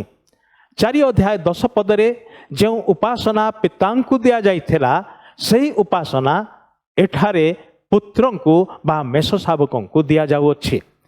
ଏହା ଯୀଶୁଙ୍କର ଈଶ୍ୱରତ୍ୱର ଆଉ ଏକ ପ୍ରମାଣ ଅଟେ। 19 ଅଧ୍ୟାୟ 10 ପଦରେ ଏବଂ ମାଥ୍ୟୁ 4 ପର୍ବର 10 ପଦରେ ମଧ୍ୟ ଆମମାନେ ସେହି କଥା ଦେଖୁଅଛୁ। ପାଉଲ କହନ୍ତି, ସ୍ୱର୍ଗରେ ଯୀଶୁଖ୍ରୀଷ୍ଟ ପିତାଙ୍କର ଦକ୍ଷିଣ ପାର୍ଶ୍ୱରେ ଉପବିଷ୍ଟ। ଏଫେସିୟ ତାର 1 ଅଧ୍ୟାୟ 20-22 ପଦରେ। ଜଗତରେ ମନୁଷ୍ୟମାନଙ୍କର ରାଜ୍ୟ ସବୁର ପରିସମାପ୍ତି ଓ ଈଶ୍ୱରଙ୍କ ଅନନ୍ତକାଳୀନ ରାଜ୍ୟର ଶୁଭାରମ୍ଭ କରିବା ପାଇଁ ଖ୍ରୀଷ୍ଟ ଉଦ୍ୟତ ଅଟନ୍ତି। ଏହି ଉପାସନାରେ ନିର୍ଦ୍ଦିଷ୍ଟ ବିଷୟ ଗୁଡ଼ିକ କ'ଣ? ପ୍ରତ୍ୟେକର ହସ୍ତରେ ବୀଣା ଅଛି ଓ ସାଧୁମାନଙ୍କ ପ୍ରାର୍ଥନା ସ୍ୱରୂପ ଧୂପରେ ପରିପୂର୍ଣ୍ଣ ସୁବର୍ଣ୍ଣ ପାତ୍ର ଥିବାର ଯୋହନ ଦେଖିଲେ। ପୁରାତନ ନିୟମରେ ବୀଣା ସାଧାରଣତଃ 2ଟି ବିଷୟ ସହିତ ଜଡ଼ିତ। ଗୋଟିଏ ହେଉଛି ପୁରାତନ ନିୟମରେ କରାଯାଉଥିବା ଉପାସନା ସାଙ୍ଗରେ ଜଡ଼ିତ ଏବଂ ଦ୍ୱିତୀୟ ହେଉଛି ପ୍ରଚାର କରାଯାଉଥିବା, ଘୋଷଣା କରାଯାଉଥିବା ଭାବବାଣୀ ବା ଭାବବାଦୀମାନଙ୍କର ପ୍ରଚାରିତ ବାକ୍ୟ ସହିତ ଜଡ଼ିତ କରାଯାଇଛି। ଧୂପରେ ପରିପୂର୍ଣ୍ଣ ସୁବର୍ଣ୍ଣ ପାତ୍ର ମନ୍ଦିରରେ ସେ କାଳରେ ବ୍ୟବହାର ହେଉଥିଲା। ତାହା ମନ୍ଦିରର ସେଇ ପବିତ୍ର ସ୍ଥାନରେ ଥିବା ଧୂପ ବେଦୀ ସାଙ୍ଗରେ ତାର ସମ୍ପର୍କ ରହିଛି। ଏସବୁ ଯାଜକୀୟ କାର୍ଯ୍ୟକୁ ଚିହ୍ନିତ କରେ। ଆଉ ଏଠାରେ କୁହାଯାଉଛି ସାଧୁମାନଙ୍କର ପ୍ରାର୍ଥନା। ଉଭୟ ବୀଣା ଓ ସୁବର୍ଣ୍ଣ ପାତ୍ର ଭାବବାଦୀମାନଙ୍କର ପ୍ରଚାରିତ ଭାବବାଣୀ ତଥା ଈଶ୍ୱରଙ୍କ ଲୋକମାନଙ୍କର ସମସ୍ତ ପ୍ରାର୍ଥନାର ସମ୍ପୂର୍ଣ୍ଣ ସଫଳତାକୁ ଦର୍ଶାଏ। ତେବେ ସପ୍ତ ମୁଦ୍ରା, ସପ୍ତ ତୁରୀ ଓ ସପ୍ତ ପାତ୍ର, ଯାହା ପ୍ରକାଶିତ 6 ପର୍ବରୁ ଆରମ୍ଭ କରିକି ଅଲମୋଷ୍ଟ 19 ଅଧ୍ୟାୟର ପ୍ରାରମ୍ଭ ଭାଗ ପର୍ଯ୍ୟନ୍ତ ବର୍ଣ୍ଣନା ଦିଆଯାଇଛି। ଏ 3ଟି ପର୍ଯ୍ୟାୟରେ ଈଶ୍ୱରଙ୍କର ଯେଉଁ ଦଣ୍ଡ, ଈଶ୍ୱରଙ୍କର ଯେଉଁ ବିଚାର, କ୍ରୋଧ ପୃଥିବୀ ଉପରେ ଢଳାଯିବ, ଆଉ ସେସବୁ ବିଷୟରେ ସେଇ 3ଟି ପର୍ଯ୍ୟାୟରେ ବର୍ଣ୍ଣନା କରାଯାଇଛି। ଏସବୁ ହେଉଛି ଏହି ଅଧ୍ୟାୟରେ ଦିଆଯାଇଥିବା ପ୍ରାର୍ଥନା ସବୁର ଉତ୍ତର ଅଟେ। ଆପଣ କି ଭାବୁଛନ୍ତି ପରମେଶ୍ୱର ଆମମାନଙ୍କର ପ୍ରାର୍ଥନାକୁ ପେଣ୍ଡିଂ ରଖିଦେଇଛନ୍ତି? ନା ଭାଇ ଭଉଣୀମାନେ, କେତେକ ପ୍ରାର୍ଥନାର ଉତ୍ତର ପ୍ରଭୁ ଶେଷ କାଳରେ ଦେବା ପାଇଁ ତାହାକୁ ସ୍ଥଗିତ ରଖିଅଛନ୍ତି, କାରଣ ସେହି ସମୟରେ ସେ ସମ୍ପୂର୍ଣ୍ଣ ଭାବରେ ତାହା ଦେବାକୁ ଯାଉଅଛନ୍ତି। ଆଉ ଏଠାରେ ସାଧୁମାନଙ୍କର ପ୍ରାର୍ଥନାର ଉତ୍ତର ପରବର୍ତ୍ତୀ ଅଧ୍ୟାୟମାନଙ୍କରେ ବର୍ଣ୍ଣିତ ଘଟଣା ଗୁଡ଼ିକ ଦ୍ୱାରା ପରମେଶ୍ୱର ଉତ୍ତର ଦେଉଅଛନ୍ତି। ଏହି ଉପାସନାରେ ପ୍ରଶଂସାର ଗୀତ ସବୁ ମଧ୍ୟ ରହିଛି। 24 ପ୍ରାଚୀନ ଏକ ନୂତନ ଗୀତ ଗାନ କଲେ ବୋଲି ଲେଖାଯାଉଛି। ସମୁଦାୟ ଶାସ୍ତ୍ରରେ ନୂତନ ଗୀତ ସାଧାରଣତଃ ମୁକ୍ତି ବା ପରିତ୍ରାଣର ଗୀତ ବୋଲିକି ଦର୍ଶାଯାଇଛି, ବା ପରିତ୍ରାଣର ଗୀତକୁ ହିଁ ତାହା ବୁଝେଇଥାଏ। ଏହି ନୂତନ ଗୀତ ଈଶ୍ୱରଙ୍କ ରାଜ୍ୟ ଓ ମେଷ ଶାବକଙ୍କର ବଳିଦାନକୁ ପାଳନ କରୁଅଛି। Celebrating the kingdom of God, the final kingdom of God, and celebrating the sacrifice given by Lord Jesus Christ. ଆଉ ଏହି ନୂତନ ଗୀତରେ ଏହି 2ଟି ଯାକ ବିଷୟ ସାମିଲ ଅଟେ। ଏହି ଗୀତରେ ଆଉ କ'ଣ ସବୁ କଣ୍ଟେଣ୍ଟ ଅଛି, କ'ଣ ସବୁ ବିଷୟବସ୍ତୁ ଅଛି? ପ୍ରଥମ ବିଷୟ, ଯୀଶୁ ଖ୍ରୀଷ୍ଟ ଯୋଗ୍ୟ ଅଟନ୍ତି, ସେ କଥା ଲେଖାଯାଉଛି। ତୁମ୍ଭେ ହିଁ ସେଇ ପୁସ୍ତକ ନେବାକୁ ଓ ସେଥିର ମୁଦ୍ରା ସବୁ ଭାଙ୍ଗିବାକୁ ଯୋଗ୍ୟ ଅଟ। ସେ ଯୋଗ୍ୟ ଅଟନ୍ତି। ପ୍ରଭୁ ଯୀଶୁ ଖ୍ରୀଷ୍ଟ ଈଶ୍ୱରଙ୍କର ମେଷ ଶାବକ ସିଂହାସନ ସମ୍ମୁଖରେ ଠିଆ ହେଇଛନ୍ତି। ସେ ସେଇ ପୁସ୍ତକ ନେବାକୁ ଯୋଗ୍ୟ ଅଟନ୍ତି। କେବଳ ନେବା ପାଇଁ ଯୋଗ୍ୟ ଅଟନ୍ତି ତାହା ନୁହେଁ, ସେ 7ଟି ଯାକ ମୁଦ୍ରା ଭାଙ୍ଗିକି ସେ ପୁସ୍ତକ ଫିଟେଇବା ପାଇଁ ମଧ୍ୟ ଯୋଗ୍ୟ ଅଟନ୍ତି। ତାର ଅର୍ଥ ହେଉଛି ସେ ପୁସ୍ତକରେ ଲିଖିତ ଘଟଣା ଗୁଡ଼ିକୁ କାର୍ଯ୍ୟକାରୀ କରିବାର ନିମନ୍ତେ, ସେଥିରେ ଦିଆଯାଇଥିବା ବିଚାର ସବୁକୁ ଇମ୍ପ୍ଲିମେଣ୍ଟ କରିବାର ନିମନ୍ତେ ଅଧିକାର ତାହାଙ୍କର ଅଟେ। ମୁଦ୍ରାଙ୍କିତ ପୁସ୍ତକରେ ଲିଖିତ ସମସ୍ତ ଦଣ୍ଡାଜ୍ଞାକୁ ପ୍ରଣୟନ କରିବା ନିମନ୍ତେ କେବଳ ସେ ହିଁ ଏକା ଯୋଗ୍ୟ ଅଟନ୍ତି। ଯୀଶୁଖ୍ରୀଷ୍ଟ କେବଳ ଯୋଗ୍ୟ ବ୍ୟକ୍ତି ଅଟନ୍ତି ତାହା ହିଁ ନୁହେଁ, ସେ ମଧ୍ୟ ମୁକ୍ତିକର୍ତ୍ତା ଅଟନ୍ତି। ମୁକ୍ତିକର୍ତ୍ତା, ଏହି ଗୀତରେ ପ୍ରଭୁ ଯୀଶୁଙ୍କର ପ୍ରଶଂସା କରାଯାଇଛି କାରଣ ସେ ଆମର ବଦଳି ସ୍ୱରୂପେ ଏକ ତ୍ୟାଗମୂଳକ ବଳିଦାନ ଉତ୍ସର୍ଗ କରିକି ମୃତ୍ୟୁଭୋଗ କରିଅଛନ୍ତି। ଆଉ ଆମମାନଙ୍କୁ ଈଶ୍ୱରଙ୍କ ଉଦ୍ଦେଶ୍ୟରେ ଆପଣାର ପବିତ୍ର ରକ୍ତ ଦ୍ୱାରା କ୍ରୟ କରିଅଛନ୍ତି, ମୁକ୍ତ କରିଅଛନ୍ତି। ଏ ମୁକ୍ତି ବା ମୁକ୍ତ ଶବ୍ଦର ଅର୍ଥ ହେଉଛି ମୂଲ୍ୟ ଦେଇ କିଣିବା ଏବଂ ତାକୁ ମୁକ୍ତ କରିଦେବା। ଯେମିତିକି ଗୋଟେ ପିଞ୍ଜରାର ଚଢ଼େଇ ସବୁକୁ ଜଣେ ପଥିକ ସେ ଚଢ଼େଇ ବିକାଳି ଠାରୁ କିଣୁଛନ୍ତି ଏବଂ ତାପରେ ପିଞ୍ଜରା ଫିଟେଇକି ଚଢ଼େଇ ଗୁଡ଼ିକୁ ମୁକ୍ତ ଆକାଶରେ ଛାଡ଼ି ଦେଉଛନ୍ତି। ଏଇଟା ହେଉଛି ସେ ପ୍ରକାର ଏକ ବିଷୟ। କିମ୍ବା ଆଗ କାଳରେ ଏଇ ଯେଉଁ ସ୍ଲେଭ୍ ମାର୍କେଟରୁ ମାଲିକମାନେ ଯାଉଥିଲେ ଏବଂ ବିକାଳିମାନଙ୍କ ଠାରୁ ସେମାନେ ପଇସା ଦେଇକି ଆଉ ସେ ବିକାଳିମାନଙ୍କ ଠାରୁ ସେଇ ବନ୍ଦୀମାନଙ୍କୁ ବା କ୍ରୀତଦାସମାନଙ୍କୁ କିଣି ନେଇ ଯାଉଥିଲେ। କିନ୍ତୁ ସେମାନେ ମୁକ୍ତ କରିବା ଉଦ୍ଦେଶ୍ୟରେ କିଣି ନେଉନଥିଲେ, ସେମାନଙ୍କୁ ଆହୁରି ନିଜର ଗୋଲାମ ଖଟେଇବା ଉଦ୍ଦେଶ୍ୟରେ କିଣି ନେଉଥିଲେ। କିନ୍ତୁ ପ୍ରଭୁ ଯୀଶୁ ଆମମାନଙ୍କୁ କିଣି ଅଛନ୍ତି ମୁକ୍ତ କରିବା ଉଦ୍ଦେଶ୍ୟରେ। ସେହି ମୁକ୍ତିପ୍ରାପ୍ତ ଲୋକମାନେ ସମୁଦାୟ ମାନବ ଜାତିକୁ ପ୍ରତିନିଧିତ୍ୱ କରନ୍ତି। ଆଉ ସେମାନେ ଏଠାରେ ଗୀତ ଗାଉଅଛନ୍ତି। ସେଠାରେ ସମସ୍ତ ଗୋଷ୍ଠୀ, ଭାଷାବାଦୀ, ବଂଶ ଓ ଜାତି ମଧ୍ୟରୁ ଲୋକମାନେ ଅଛନ୍ତି। 7 ପର୍ବର 9 ପଦରେ ମଧ୍ୟ ତହିଁର ବର୍ଣ୍ଣନା ଦିଆଯାଇଛି। 10ର 11, 11ର 9, 13ର 7, 14ର 6 ଏବଂ 17 ଅଧ୍ୟାୟ 15 ପଦରେ ମଧ୍ୟ ସେ ପ୍ରକାର କଥା ଲେଖା ଅଛି।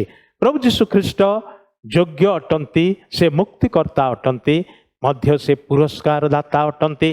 ଈଶ୍ୱରଙ୍କ ସାଧୁମାନଙ୍କ ମୁକ୍ତିର ଫଳାଫଳକୁ ଯୋହନ ବର୍ତ୍ତମାନ ଏଠାରେ ବର୍ଣ୍ଣନା କରୁଅଛନ୍ତି। ମୁକ୍ତିପ୍ରାପ୍ତ ଲୋକମାନେ ଈଶ୍ୱରଙ୍କ ରାଜ୍ୟର ଅଂଶ ଅଟନ୍ତି ଏବଂ ପୃଥିବୀରେ ସେମାନେ ଖ୍ରୀଷ୍ଟଙ୍କ ସହିତ ରାଜ୍ୟ କରିବେ। ସେମାନଙ୍କୁ ଯାଜକ ବୋଲି ଏଠାରେ କୁହାଯାଇଛି। ଈଶ୍ୱରଙ୍କର ସେବା ଓ ଉପାସନା କରିବା ନିମନ୍ତେ ସେମାନେ ନିରନ୍ତର ତାହାଙ୍କ ଛାମୁରେ ବା ତାହାଙ୍କ ସାମୁଧ୍ୟରେ ପ୍ରବେଶ କରନ୍ତି। ସେହି ସୁଯୋଗ, ସେହି ଅଧିକାର, ସେହି ସୁବିଧା ସେମାନଙ୍କୁ ଦିଆଯାଇଛି।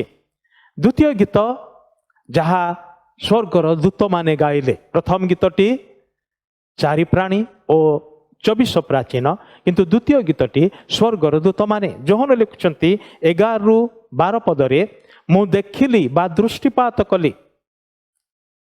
4 ଥର ବା ଚତୁର୍ଥ ଥର ପାଇଁ ଏଇ ଯେଉଁ ଦେଖିଲି ଶବ୍ଦଟା ଏଠାରେ ଲେଖାଯାଉଛି। ପ୍ରଥମେ 1 ପଦରେ, ତାପରେ 3 ପଦରେ, ତାପରେ 6 ପଦରେ ଏବଂ 11 ପଦରେ ଚତୁର୍ଥ ଥର ପାଇଁ ଯୋହନ କହୁଛନ୍ତି ମୁଁ ଦେଖିଲି।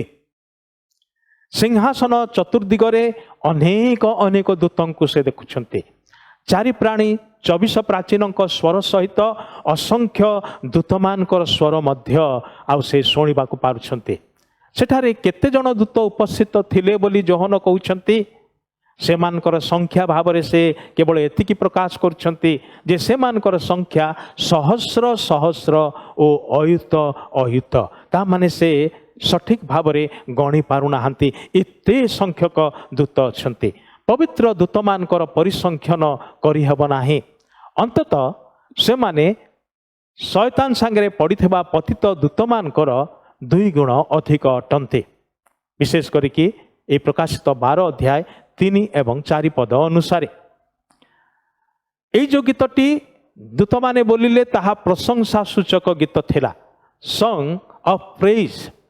ସେହି ଦୂତମାନେ ଉଚ୍ଚ ସ୍ୱରରେ ପ୍ରଶଂସାର ଏକ ପରିଚିତ ଗୀତ ଗାୟନ କରୁଥିଲେ, ଯାହା 4 ଅଧ୍ୟାୟରେ ମଧ୍ୟ ଉଲ୍ଲେଖ ଅଛି। ପ୍ରଶଂସା ଓ ଉପାସନାର ଯୋଗ୍ୟ ଅଟନ୍ତି ପ୍ରଭୁ ଯୀଶୁ, ତାହା ସେମାନେ ଏହି ଗୀତରେ ବୋଲୁଅଛନ୍ତି।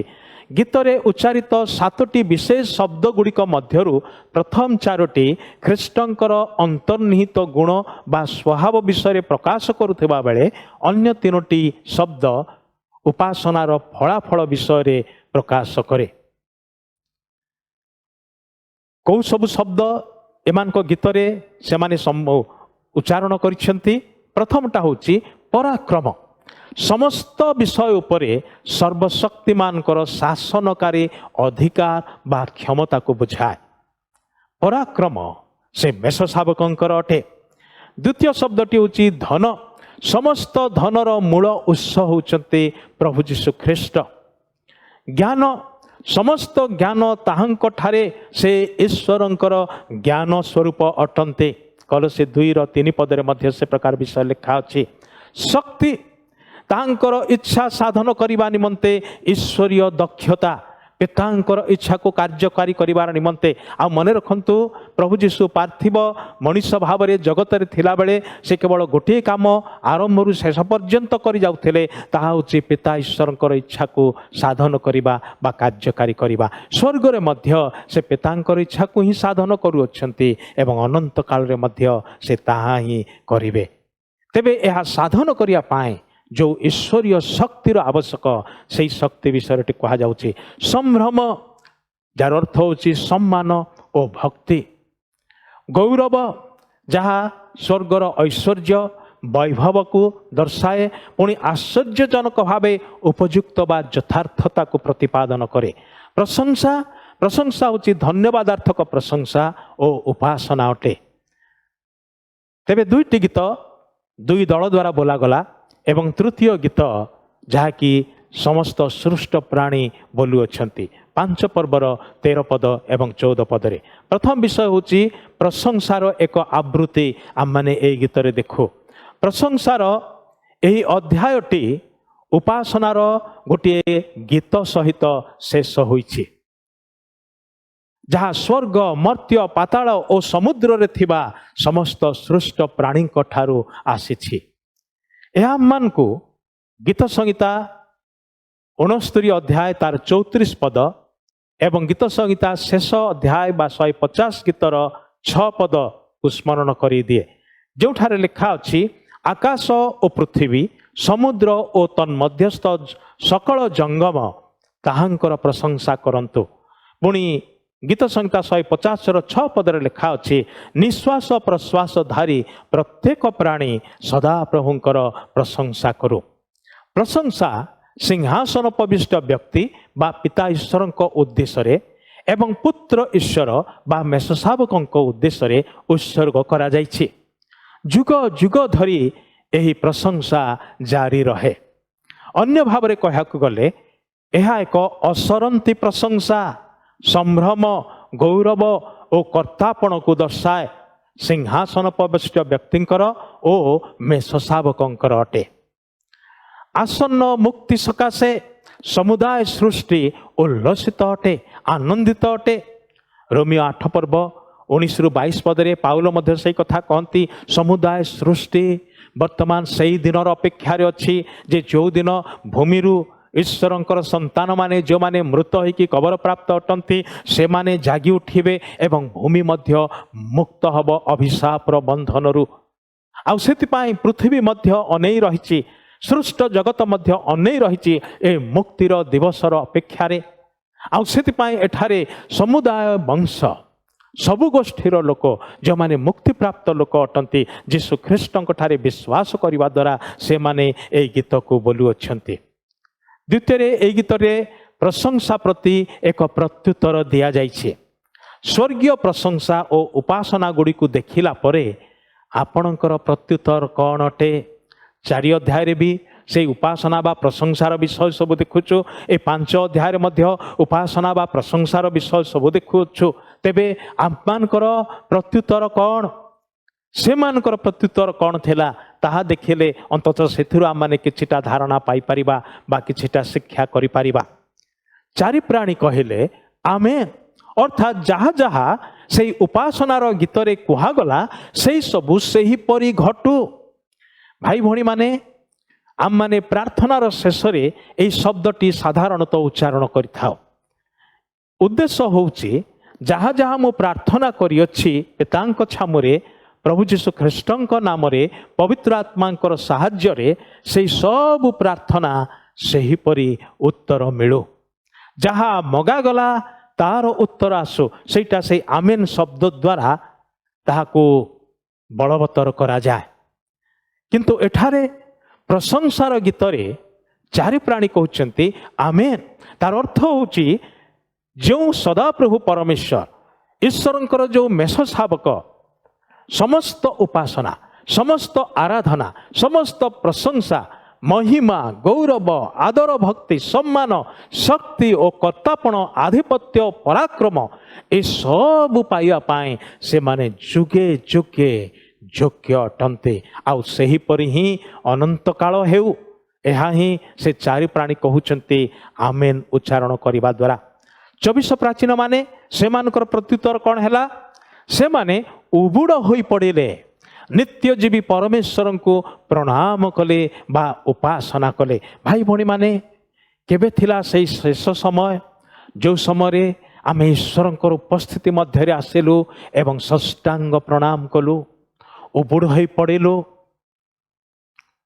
ଆମମାନଙ୍କର ଉପାସନା କେତେ ଉପର ଠାଉରିଆ ହେଇଯାଇଛି ନୁହେଁ କି? ଅଥଚ ଆମମାନଙ୍କ ମନରେ ବେଶ ଧାରଣା ଜନ୍ମିଛି ଯେ ଆମମାନେ ଯେମିତି ବି ଉପାସନା କଲେ ସ୍ୱର୍ଗରେ ତାହା ଗୃହୀତ ହେଉଛି। ଭାଇ ଭଉଣୀମାନେ, ବାଇବଲରେ ଆମମାନଙ୍କୁ ଆରମ୍ଭରୁ ହିଁ ସତର୍କ କରି ଦିଆଯାଇଛି ଯେ କି ପ୍ରକାର ଉପାସନାକୁ ପରମେଶ୍ୱର ଗ୍ରହଣ କରନ୍ତି।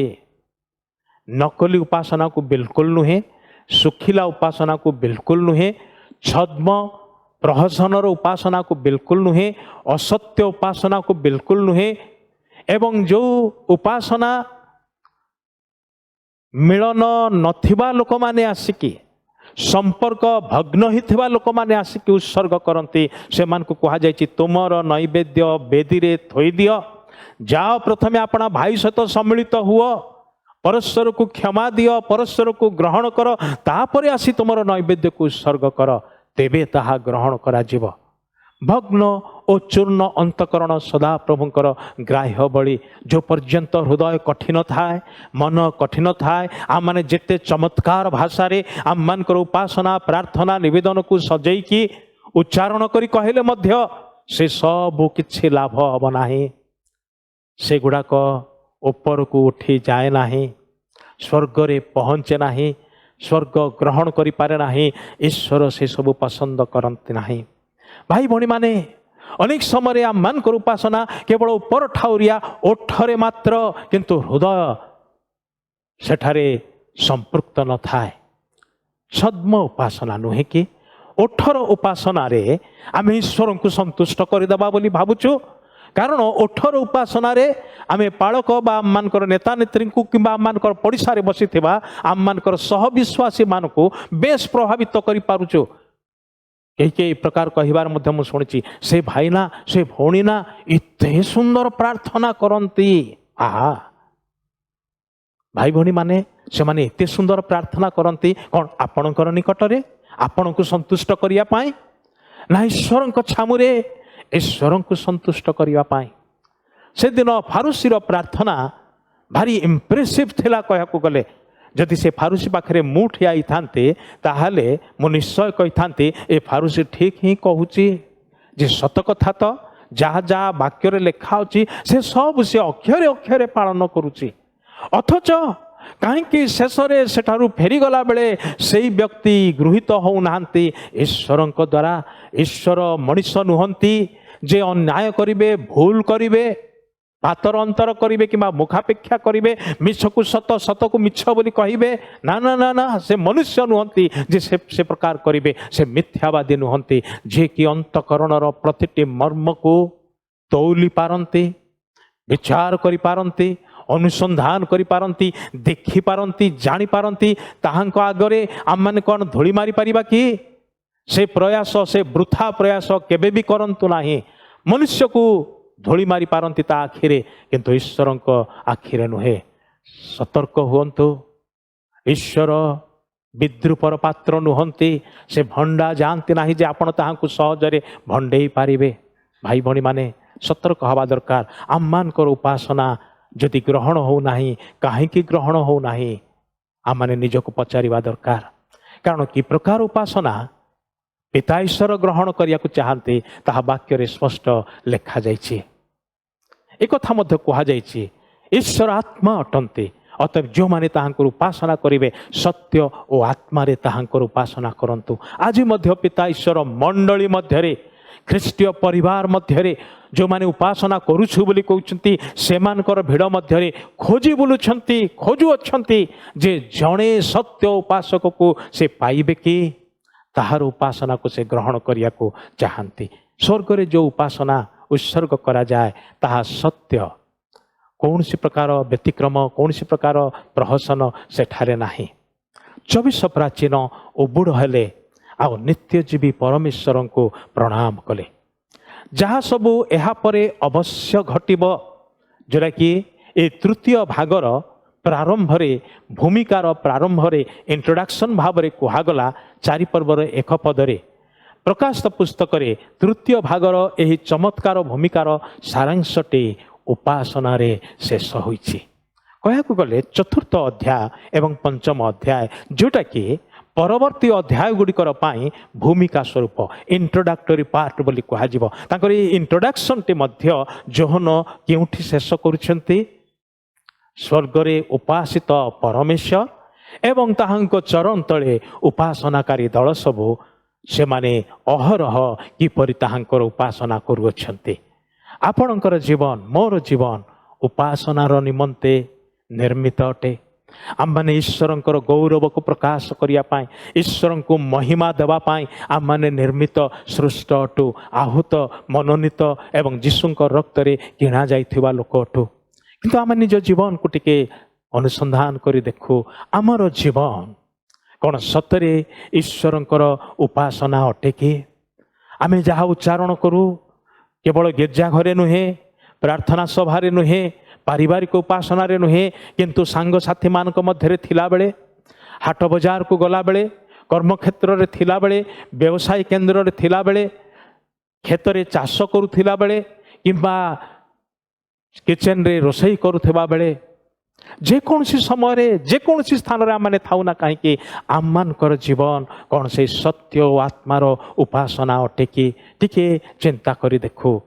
आम मानकर जीवन जो उद्देश्य रे सृष्ट अटे से उद्देश्य को कोई साकार करुच्छी कार्यकारी करुच्छी कि नहेले दिने आम मान को तो हिसाब देवा को हब।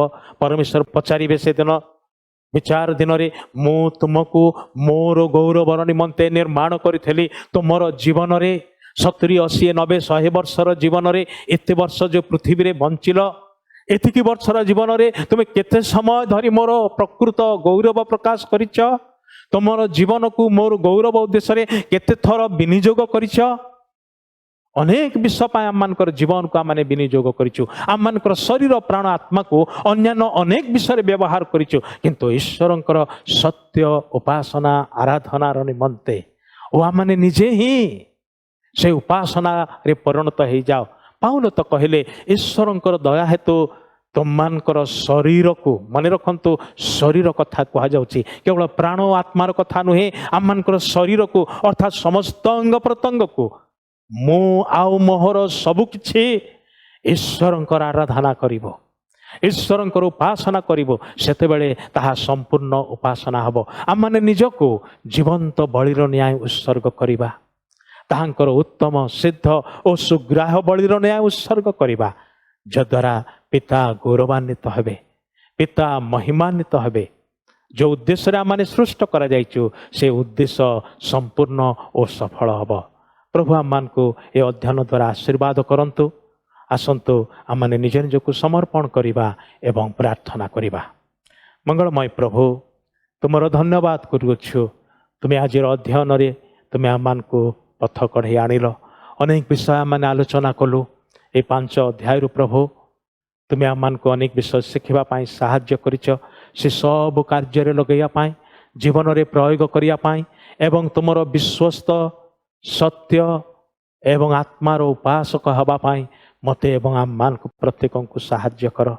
धन्यवाद दौचु प्रभु जीशु तुम्हें आम मानकर त्राणकर्ता केवल अट ताहा ही नुह आम मानकर मुक्तिकर्ता केवल अट ताहा ही नुह तुम्हें मध्य आम मानकर प्रभु परमेश्वर अट राजा अट आम मानकर स्वामी अट आम मानकर सर्वेसर्वा अट किंतु आमे तुमर विशेष धन्यवाद करुछु तुमर प्रशंसा करुछु जे तुम्हें से सप्त मुद्रा रे मुद्रांकित पुस्तक को देखिबा पाई नेबा पाई भांगी फिटेवा पाई मध्य योग्य अट आउ सेथिपाई प्रभु इतिहासर आउ संपूर्णता कि प्रकार हेब ए जुगर परिसमाप्ति कि प्रकार हेब नूतन जुग कि प्रकार आरंभ हेब ए सबुर विशद विवरण आम माने पाइबा को पारुछु जहाँ तुम पुस्तक रे उल्लेख करागला।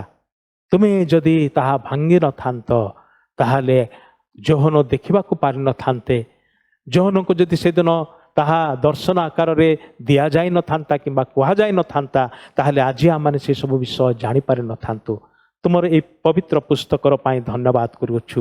हे पवित्र आत्मा आगामी दिन मानकर मध्य तुम्हें आम को साहाय्य कर परवर्ती अध्याय गुड़िक मध्य अध्ययन करिवार निमंते आज आउ थे निज निजको समर्पण करुछु। जेते जण एथरे जोग दैछन्ति प्रत्येक को आशीर्वाद कर।